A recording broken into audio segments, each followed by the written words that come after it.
Praise the Lord everyone. आज मैं आपके साथ एक ऐसा वचन लेकर आई हूँ जिसने मुझे मेरी बुरी परिस्थितियों में संभाला है, ढाढ़स बंधाई है।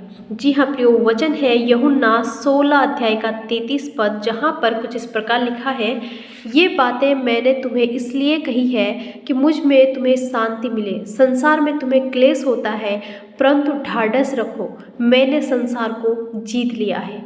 जी हाँ प्रियो, इस वचन में हम देखते हैं कि परमेश्वर प्रभु यीशु हमें एक जीवित आशा देते हैं। वो झूठी दिलासा नहीं देते। वो स्पष्ट रूप से कहते हैं कि संसार में क्लेश होंगे, समस्याएं आएंगी, डर लगेगा, चिंताएं आएंगी, निराशाएं भी आएंगी, लेकिन इसके साथ ही वे एक गहरी और सच्ची आशा हमें देते हैं और कहते हैं कि मुझ में तुम्हें शांति मिलेगी। यह शांति परिस्थितियों पर निर्भर नहीं होती कि जब अच्छी परिस्थिति है तो हम शांति में हैं और जब परिस्थिति बुरी हो तो हम निराशाओं में चले जाए, हम अशांत हो जाए। यह परिस्थिति पर निर्भर नहीं होती, बल्कि यीशु की उस विजय पर आधारित होती है जो पहले ही पूरी हो चुकी है।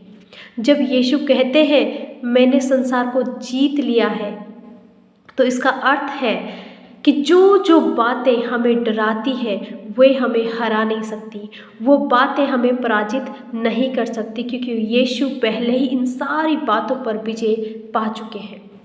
क्योंकि क्लेश अस्थाई है, अर्थात जो भी इस समय विपरीत परिस्थितियां हैं वो सब अस्थाई है, कुछ समय के लिए है, कुछ समय के बाद चली जाएगी।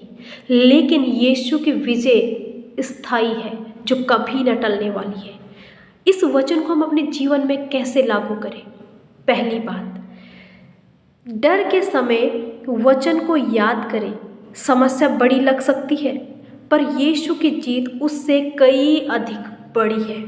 नंबर 2, शांति के लिए यीशु में बने रहें, क्योंकि यदि हम यीशु से दूरी बना लेते हैं तो हम अशांति से भर जाते हैं और कई तरह की प्रॉब्लम्स हम अपने जीवन में देखते हैं। लेकिन जब हम यीशु में बने रहते हैं तो उसकी शांति में हम चलते हैं, चाहे परिस्थितियाँ कैसी भी हो, क्योंकि परमेश्वर परिस्थिति को बदलने से पहले हमारे हृदय को बदलता है। आमीन। और नंबर 3, हिम्मत के साथ आगे बढ़ें।